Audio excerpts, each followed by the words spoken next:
Hello, this is Marcus Jones with Hammerdick and Associates, and today I'm going to be going over a few different possible business loans that, if you're a business owner, you would definitely already know about these, but I'm giving a little bit of an education about some of them, kind of going over the basics here. I'm going to be doing a series of these, and this is just kind of getting our feet wet here on this initial project.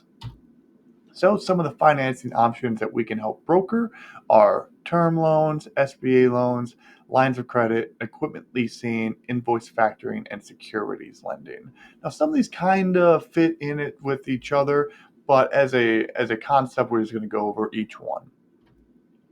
Term loans are, I consider these conventional loans. Now, these are simple and traditional. They're going to have lower rates because of that. And because of the lower rates, they can be harder to qualify for. Now, it's a lump sum to use as you see fit. A term loan is just something, hey, I have this much assets. I'm showing this income. Now, with all these, you're going to have some level of showing assets or showing some sort of plan. But with a conventional loan, there's pretty strict debt to income ratios that a lot of banks require for business owners for them to get them.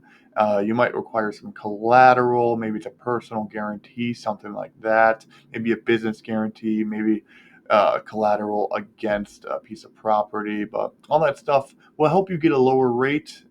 It is harder to get, but if you have all that stuff available to you, this is obviously a great option.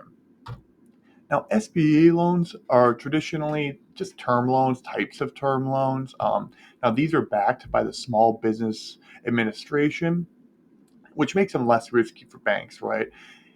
Now, just because they're less risky doesn't mean they're less expensive. There is an SBA surcharge on top of that for the protection for the bank.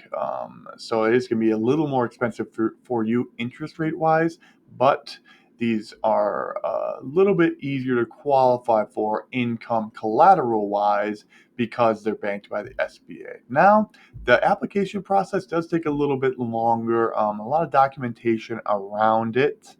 But these are great options for you to get capital. It's actually a little harder than you think to get capital to start a business with SBA, but it is still possible. Great option for all business owners. Yeah, everyone likes SBA. Now, lines of credit. If you have a credit card, you already know what a line of credit is, but these are very nice for a lot of businesses, a lot of seasonal businesses like this. You can use as much as you need. If you have a line of credit up to 100K, that can give you a lot of peace of mind if, say, a good asset comes up and you want to buy it like that. Great. You got a line of credit available. You don't have to worry about all the underwriting process. It's a lot quicker to get access to it than it would be if you had to go and you're trying to get an SBA loan or a term loan, conventional loan. If you already have the line of credit with them, great. It's a lot easier to do. Now the problem is, like with term loans, you're kind of going to need a little more of some historical data there around it. Lenders usually want businesses to have been in business for a few years. It's pretty standard. It's annoying, but they want that historical data to show, hi, he's been making money, he's been making his payments. Great. There also is that temptation. Like I said, as an example, say you had a 100K line of credit, you could potentially use that line of credit to buy things that your business doesn't necessarily need. Now, that's just a part of it. I still suggest lines of credit. This is a great option for a lot of businesses, but you do want to be cognizant that you're not buying stuff just to buy it. Now, a way to buy stuff a way to not buy stuff is to equipment lease. You get to try before you buy a little bit, because you don't own it at the end. It'll be cheaper, better rates, more flexible rates because you aren't buying it. You're at the end owner once the payments end.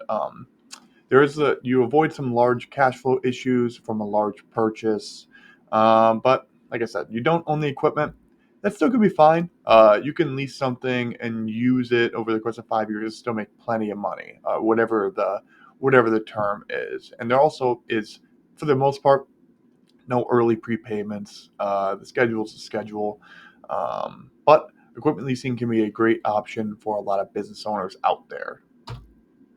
Invoice factoring is another option. A great thing about invoice factoring is it's easy to qualify for. It's quick cash. All you're doing is selling the right to collect on invoices that you have sent out. So if you send out to a vendor or send out to, hey, you need to pay X, an invoice factoring company will say, oh, we'll pay this many cents on the dollar for a right to collect on that invoice. Now, obviously, it is expensive, you, especially on an annualized rate. If you're selling on it's 90 cents on the dollar for you selling your invoice, then you're obviously losing out on 10 cents. And with all of these, with invoice factoring especially, there can be some hidden fees and hidden costs. So with all of these, always read the fine print.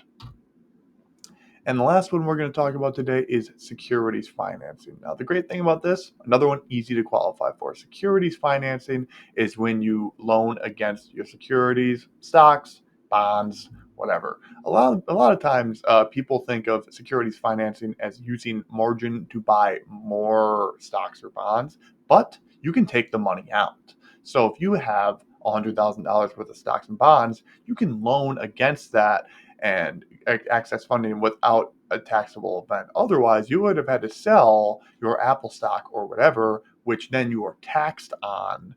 With this, you get to loan against that, you get access to the funding. Awesome. Now, the cons is the value of the security can go down. So if the value of the security goes down after you loan against it, you're a little more in the hole than you would have been. Obviously, you still have to pay back the amount of interest, but if the value of security goes down, then you have to pay that back as well. And it's subject to interest rate fluctuations. This floats along with the Fed. There haven't been a lot of rate increases, there have been decreases lately, but there always is that variability that comes with something like securities financing because it floats with the Fed rates. All right, and that's all I have for you today. These are just some of the basic forms of business financing on a broad spectrum. There are others. There are other forms of capital that I will be going over in other videos. But for now, thank you for watching, and look forward to speaking with you in the future. Again, that's Marcus Jones with Hammernick and Associates.